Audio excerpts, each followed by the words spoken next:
अस्सलाम वालेकुम। लाखों करोड़ों दरूद नबी पाक सल्लल्लाहु अलैहि वसल्लम और नबी पाक सल्लल्लाहु अलैहि वसल्लम की आल पर। व्यूअर्स, इस्लाम का कानून हम सब के सामने है। इस्लाम के अंदर तमाम लोग एक जैसे हैं, तमाम लोगों के हकूक एक जैसे हैं। किसी भी कामयाब रियासत के अंदर, जैसे कि मदीना की रियासत हमारे सामने है, कोई इंसान किसी दूसरे इंसान पर फोकियत नहीं रखता। सबके लिए एक ही कानून है, सबके लिए एक इंसाफ है, सबके लिए ही एक सेहत का निज़ाम है। यही हमारा इस्लाम हमें दर्स देता है। नबी पाक सल्लल्लाहु अलैहि वसल्लम की ज़िंदगी हमारे सामने है। ऐसी ऐसी मिसालें नबी पाक सल्लल्लाहु अलैहि वसल्लम ने दी हुई हैं, जिससे रहनुमाई होती है हमारी ज़िंदगी के अंदर। हम जब कोई भी फैसला करें तो हम अपने नबी पाक सल्लल्लाहु अलैहि वसल्लम की ज़िंदगी को देखेंगे तो हमारे लिए बहुत सी आसानियाँ हैं।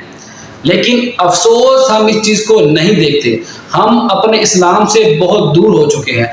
नबी पाक सल्लल्लाहु अलैहि वसल्लम ने इरशाद फरमाया कि अगर इंसाफ के मुतालिक मेरे पास अगर पाक बीबी फातिमा ज़हरा मेरी बेटी का भी अगर कोई केस आता है तो मैं पाक बीबी के हवाले से भी वही फैसला दूंगा जो किसी और के बारे में फैसला दूंगा। सरकार मौला कायनात हज़रत अली करमुल्लाह वजहुल करीम का वाक़या हमारे सामने है। अदालत के अंदर जब केस जाता है तो एक यहूदी सरकार मौला कायनात हज़रत अली से वो केस जीत जाते हैं। अब इस बात का मतलब ये नहीं है कि सरकार मौला कायनात कुछ साबित नहीं कर सकते थे। वो अल्लाह के वली थे, वो मुसलमानों के पहले इमाम थे। अगर इल्म का शहर नबी पाक सल्लल्लाहु अलैहि वसल्लम थे तो सरकार मौला कायनात हज़रत अली करमुल्लाह वजहुल करीम उसके दरवाजे थे। वो साबित कर सकते थे, वो अल्लाह पाक से दुआ कर सकते थे और अल्लाह पाक एक ऐसा मुजज़ा पेश कर सकते थे जिससे तमाम की तमाम सारी बात खुलकर सामने आ जाती और उस यहूदी को शिकस्त हो जाती। लेकिन सरकार मौला कायनात हज़रत अली करमुल्लाह वजहुल करीम के इस अमल के पीछे भी हिकमत थी। आप लोगों को ये दिखाना चाहते थे कि इंसाफ जो है हम सब के लिए एक जैसा होना चाहिए। इंसाफ वही हज़रत अली के लिए होगा और वही इंसाफ एक गरीब और मस्कीन शख्स के लिए होगा। ये हमें दिखाने के लिए किया गया है। मोहतरम नवाज शरीफ साहब ने कल बहुत अरसे के बाद जो है वो उनकी एक इंटरव्यू, उनकी एक टॉक जो है वो दिखाई गई मीडिया के ऊपर और पूरी गुफ्तगू के अंदर उन्होंने ये साबित करने की कोशिश की कि मैं बहुत मजलूम था, मेरे साथ बहुत जुल्म हुए, मेरे साथ मेरे अजीज़ों को मुलाकातें नहीं करने दी गई, मेरी बेटी को गिरफ्तार किया गया, मुझे गिरफ्तार किया गया। अगर उनकी स्टोरी की बात करें तो यकीन करें जब वो सुना रहे थे तो हमें भी बहुत दिल में तकलीफ हो रही थी कि कितना जुल्म हुआ है मोहतरम नवाज शरीफ साहब के साथ। लेकिन मोहतरम नवाज शरीफ साहब, आप पाकिस्तान के 3 दफ़ा वज़ीर आज़म रह चुके हैं। आपको ये पता होना चाहिए कि ये पाकिस्तान का जो कानून है ये इसी तरह का है।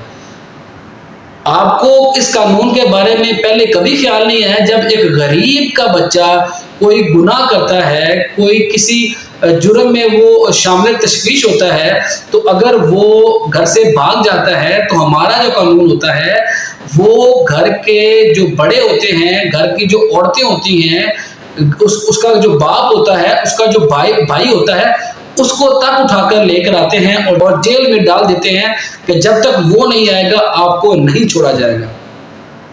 माँ बहनों को तंग किया जाता है। आपको इस बात का इल्म नहीं है। आप तो डायरेक्ट आपके ऊपर जो है वो करप्शन के इल्जामात थे, आपके ऊपर केसेस थे। अदालतों ने आपको जो है वो गिरफ्तारी का फैसला सुनाया था। तो अदालतों ने आपको गिरफ्तारी का फैसला सुनाया था तो आपको गिरफ्तार तो होना था। और अगर मरियम बीबी को अदालतों ने गिरफ्तारी का हुक्म सुनाया था तो मरियम बीबी को गिरफ्तार तो होना था। इसमें अनोखी क्या चीज़ हुई? अनोखा तो तब होता है जब मुजरिम कोई और होता है, पकड़ा कोई और जाता है, जो कि पाकिस्तान के अंदर हर घर में इस तरह होता है। यहाँ तक के जो मुजरिम के बहन भाई तो बड़ी दूर की बात है, जो मुजरिम के करीबी दोस्त अहबाब होते हैं, जो उनके करीबी रिश्तेदार होते हैं, पुलिस उनको पकड़ कर लेकर जाती है कि इनकी वजह से वो शख्स गिरफ्तारी देगा। तो आप तो डायरेक्ट मुलविस थे, आप तो मुजरिम थे, आपके ऊपर तो अदालत ने फैसला सुनाया हुआ है आपके खिलाफ। तो आपको पकड़ना कहाँ से जो है वो जुल्म जो है वो साबित होता है। और दूसरा, جو ہاشم ڈوگر صاحب ہے وزیر داخلہ پنجاب، انہوں نے آج ایک عجیب و غریب بات کہہ دی ہے کہ ایک سال کے اندر نواز شریف صاحب نے 2200 ملاقاتیں کی ہیں۔ اب 365 دن اور 2200 ملاقاتیں، کیا ایک غریب شخص اتنی ملاقاتیں کر سکتا ہے؟ کیا اس کو اجازت ہے؟ لیکن آپ نے ایسا کیا ہے، تو ابھی بھی آپ اس چیز پہ خوش نہیں ہیں کہ میرے ساتھ جو ہے وہ ظلم کیا گیا ہے۔ ظلم تو اس ملک کے قانون کے ساتھ کیا گیا ہے، ظلم تو ان غریب لوگوں سے کیا گیا ہے جو جیل کے اندر پانی والی دال پکی ہوئی کھاتے ہیں، سوکھی روٹی کھاتے ہیں، اور آپ کے لیے گھروں سے پائے پک کر آتے ہیں۔